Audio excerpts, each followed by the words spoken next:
यहाँ सामने आपको दिखाई दे रहा है, इसको मल्टीमीटर कहते हैं। ये मेजरिंग इंस्ट्रूमेंट्स के अंतर्गत आता है। इससे हम इलेक्ट्रिक से लेकर इलेक्ट्रॉनिक उपकरणों को चेक कर सकते हैं कि कौन सा उपकरण ख़राब है, सही है कि नहीं सही है, इसकी जांच हम इससे कर सकते हैं। देखिए इसको जो है हम बता रहे हैं कि कौन कौन से जो है क्या क्या लिखा हुआ है। इसको हम कहते हैं सेलेक्टर स्विच। क्या कहते हैं? Selector switch. इसके द्वारा हम क्या करते हैं, रोटरी मोशन द्वारा इसको घुमा घुमा कर अलग अलग रीडिंग हम चेक कर सकते हैं। और यहाँ पर ये जो पीले कलर में दिखाई दे रहा है, ये लाइट के लिए है। जब रात होगा तो इसको हम ऑन कर देंगे, तो रात में भी रीडिंग ले सकते हैं। और ये जहाँ लिखा होल्ड, इसके द्वारा क्या होगा, जो भी रीडिंग है, जो भी हम रीडिंग लेते हैं उसको होल्ड करना चाहते हैं तो यहाँ पर दबा देंगे तो वह होल्ड रहेगा। ठीक है।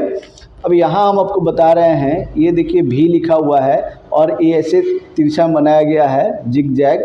इसको अल्टरनेटिव वोल्टेज कहते हैं। करंट दो प्रकार के होते हैं, एसी और डीसी। तो और वोल्टेज भी एसी डीसी। तो वोल्टेज जो है हमारा एसी वोल्टेज चेक करना होता है, तो उसके लिए यहाँ पर हम लगाते हैं। देखिए यहाँ 2 से लिखा हुआ है, 6 से लिखा हुआ है। एसी वोल्टेज चेक करने के लिए हम इधर इसको घुमाकर करेंगे और डीसी वोल्टेज चेक करने के लिए इधर करेंगे। देखिए डीसी वोल्टेज के लिए यहाँ पर भी लिखा हुआ है और एक डॉटेड लाइन है और एक स्ट्रेट लाइन है। देखिए यहाँ पर, और यहाँ पर लिखा हुआ है कि 200 मिली वोल्ट से लेकर या 600 वोल्ट तक डीसी वोल्टेज हम चेक कर सकते हैं। जैसे बैटरी का वोल्टेज हो गया तो बैटरी वोल्टेज 12 वोल्ट का होता है, तो 20 वोल्ट पर इसको हम लगाएंगे। इस तरह 20 वोल्ट पर घुमा कर रखेंगे और वहाँ बैटरी का वोल्टेज चेक कर सकते हैं। ठीक है। और 20 से जब अधिक वोल्टेज चेक करना है 200 तक, तो यहाँ पर लगाएंगे। 200 से ऊपर और 600 वोल्ट तक हमको चेक करना है तो सेलेक्टर स्विच को यहाँ पर लगाएंगे। ठीक है। इस तरह से जो है हम क्या करेंगे कि जितना वोल्टेज रेंज चेक करना है उतने के लिए हम वहाँ पर सेलेक्ट करेंगे। ये तो हो गया डीसी के लिए। इधर है एसी वोल्टेज के लिए। अगर 200 से नीचे वोल्टेज चेक करना है तो 200 पर हम लगाएंगे। हाँ, ये आपको मालूम होना चाहिए कि किस डिवाइस में कितना वोल्टेज आ रहा है, ये आपको मालूम होगा तभी आप सेलेक्ट करके उसको चेक कर सकते हैं। नहीं तो क्या होगा कि ज़्यादा वोल्टेज आ रहा है और 200 पर लगा देंगे तो मीटर भी ख़राब होने के चांसेस ज़्यादा रहता है। ठीक है। इसलिए आपको ये कंफर्म हो जाना चाहिए कि और कंफर्म रहे कि यहाँ पर इतना वोल्टेज आना चाहिए, तो वहीं आप उसका इस्तेमाल करेंगे।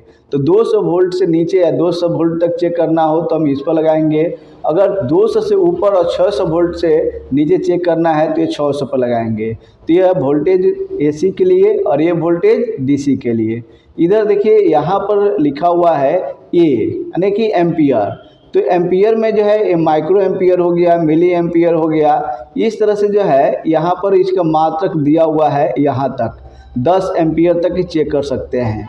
लेकिन ये जो है केवल डीसी एम्पियर चेक कर सकते हैं। क्या चेक कर सकते हैं? डीसी एम्पियर, यानी करंट चेक कर सकते हैं। और इसके लिए हमको क्या करना पड़ेगा, सेलेक्टर स्विच को उस जगह पर लाना पड़ेगा और जितना एम्पियर चेक करना है उतने एम्पियर पर हमको लगाना पड़ेगा। ये एसी एम्पियर के लिए इसका इस्तेमाल नहीं करेंगे, एसी एम्पियर के लिए इसका इस्तेमाल नहीं करेंगे।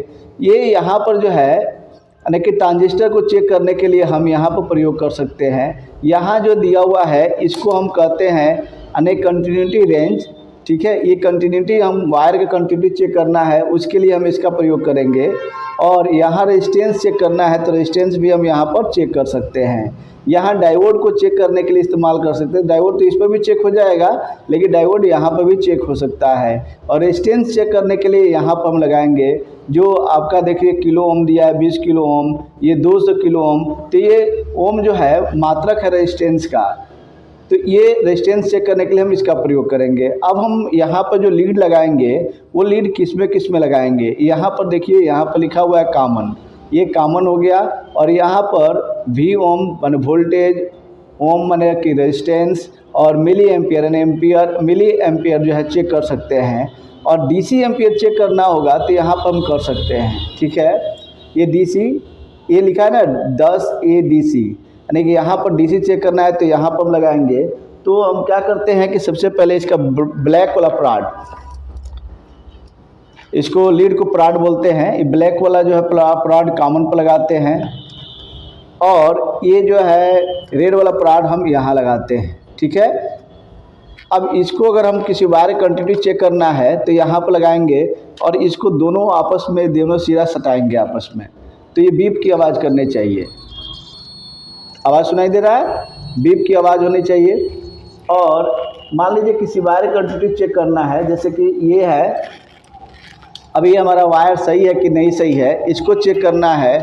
तो हम क्या करते हैं कि इसके एक सिरे पर यहाँ एक लीड लगाते हैं और एक यहाँ लगाते हैं। देखिए अब ये वायर क्वांटिटी इसमें नहीं है, इसलिए इसमें नहीं बता रहा है, लेकिन इस पर जो है रहेगा तो ये बताएगा। देखिए यानी ये सत्यता है इसके अंदर जो है यानी क्वांटिटी है। अगर हम फिर इसको हटाकर इस पर लगाते हैं और इस पर लगाएंगे इसको, तो ये क्वांटिटी बताएगा। अब इस पर क्वांटिटी नहीं बताएगा। तो इस तरह से जो है हम वायर की कंटिन्यूटी, मोटर का अर्थ भी चेक कर सकते हैं। इसी पर लगाकर मोटर का अर्थ चेक कर सकते हैं। जैसे हमारे पास अभी एक कंप्रेसर है, उस कंप्रेसर के जो है अर्थ चेक करके हम बताते हैं आपको। कंप्रेसर मोटर है, ये दिखाई दे रहा है। अब इसका जो है लीड है, ये देखिए ये मीटर दिखाई दे रहा है, और ये जो है मोटर का लीड है। ठीक है, अब इसको हम चेक करते हैं, कंटिन्यूटी रेंज में भी चेक कर सकते हैं। तो ये रेजिस्टेंस के रूप में बताएगा। देखिए ये जो है आवाज़ आ रहा है, बीप की आवाज़ आ रहा है, यानी क्वांटिटी है। अब इसको निकाल कर हम इसमें लगाएंगे तो इसमें रेजिस्टेंस बता रहा है, ज़्यादा मात्रा में है, इसलिए जो है बीप की आवाज़ नहीं आ रहा है। तो इसका मतलब कि ये हमारा मोटर सही है। अब हम इसका अर्थ चेक करते हैं, तो अर्थ चेक करने के लिए इसी पर रहेंगे और इसका एक टर्मिनल पर ये रेड वाला प्लॉट लगाएंगे और दूसरा टर्मिनल इसके बॉडी पर लगाएंगे। बॉडी पर लगाते समय आप ध्यान रखिएगा कि कहीं पेंट वेंट ना हो। ठीक है, अब देखिए यहाँ पर हम लगाए हैं बॉडी पर, कहीं क्वांटिटी नहीं बता रहा है। इसका मतलब है कि इसका जो है इससे कनेक्शन नहीं है, मोटर अर्थ नहीं है। ठीक है, तो इस तरह से मोटर का अर्थ भी चेक कर सकते। देखिए अगर मोटर अर्थ रहता तो ऐसे होता है, आवाज़ आ रहा है ना, लेकिन इससे होकर नहीं आ रहा है। इसका मतलब है कि इसमें जो है वायर में क्या होगा, इस बॉडी में करंट नहीं आ रहा है, इस वायर से इसका क्वांटिटी नहीं है, यानी कि आप कह सकते हैं कि मोटर अर्थ नहीं है। ठीक है, तो इस तरह से किसी भी मोटर को चेक कर सकते हैं और इस तरह से कॉमन रनिंग स्टार्टिंग भी ज्ञात कर सकते हैं। तो ये तो हो गया, आपको जो है क्वांटिटी वाला बता दिया आपको। अब एसी वोल्टेज चेक करना है। अब एसी वोल्टेज चेक करना है, तो एसी वोल्टेज चेक करने के लिए हम क्या करते हैं, इसको 200 पर नहीं, यहाँ पर जो हमारा पास एसी वोल्टेज है तो उसका जो है 220 वोल्ट से ऊपर आता है, तो हम 600 वोल्ट पर लगाएंगे। कहाँ लगाएंगे? 600 वोल्ट पर। ये 600 वोल्ट पर लगा दिए और यहाँ बोर्ड से सप्लाई हम चेक करते हैं, वोल्टेज यहाँ पर चेक करते हैं, देखते हैं कितना वोल्टेज बता रहा है। यानी कि 257 वोल्टेज बता रहा है। ठीक है, यानी 600 पर लगाए हैं तो 257 वोल्ट बता रहा है, थोड़ा सा अधिक बता रहा है, जब कितना नहीं है। इसी को हम क्या कर सकते हैं, डीसी वोल्टेज चेक करने के लिए हम बैटरी का इस्तेमाल करके डीसी वोल्टेज भी चेक कर सकते हैं। जैसे लेड एसिड बैटरी है तो उसको भी हम यहाँ से चेक कर सकते हैं। ठीक है, तो ये तो हो गया आपका जो है क्या चीज़, एसी वोल्टेज, डीसी वोल्टेज, और यहाँ से जो है आपने चेक कर लिया वायर की कंटिन्यूटी, मोटर का अर्थ, और इससे स्विच भी चेक कर सकते हैं। इसे जो है इलेक्ट्रिक आयरन का हीटिंग एलिमेंट चेक कर सकते हैं कंटिन्यू रेंज में लगाकर, थर्मोस्टेट चेक कर सकते हैं, रिले भी चेक कर सकते हैं इसके द्वारा। ठीक है, तो इतना समझ में आ गया। यहाँ रेजिस्टेंस चेक करना है, तो रेजिस्टेंस इसका कितना है कॉइल का, तो हम यहाँ पर लगाकर इसको हम 20 किलो ओम को लगाकर भी चेक कर सकते हैं यहाँ से।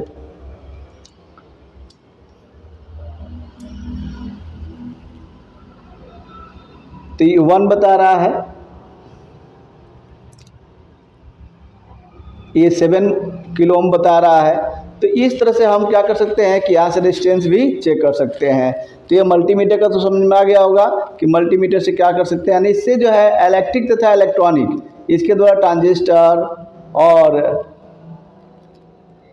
कैपेसिटर प्लस जो है डायोड, ये सब चेक कर सकते हैं। ठीक है, डायोड भी चेक कर सकते हैं कि डायोड उसमें जो एक तरफ क्वांटिटी बताएगा, एक तरफ से क्वांटिटी नहीं बताएगा।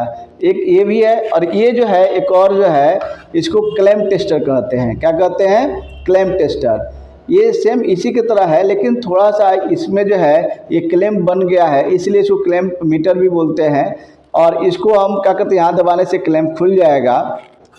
इसमें और इसमें अंतर क्या है? सेम है, अंतर केवल इतना ही है कि इसमें थोड़ा सा रेंज इसका बढ़ गया है, और इससे जो है केवल डीसी करंट चेक कर सकते हैं, एसी करंट नहीं चेक कर सकते हैं। इसके द्वारा हम एसी करंट भी चेक कर सकते हैं। ठीक है, एसी करंट मतलब कि एसी एम्पियर भी चेक कर सकते हैं, कितना एम्पियर करंट ले रहा है, कितना एम्पियर करंट नहीं ले रहा है। और करंट चेक करने के लिए हमको जो है यानी कि काटने के लिए तार जोड़ने की ज़रूरत नहीं पड़ेगा। इसको हम क्या करेंगे, इसमें ऐसे लगाकर और करंट चेक कर सकते हैं। इसको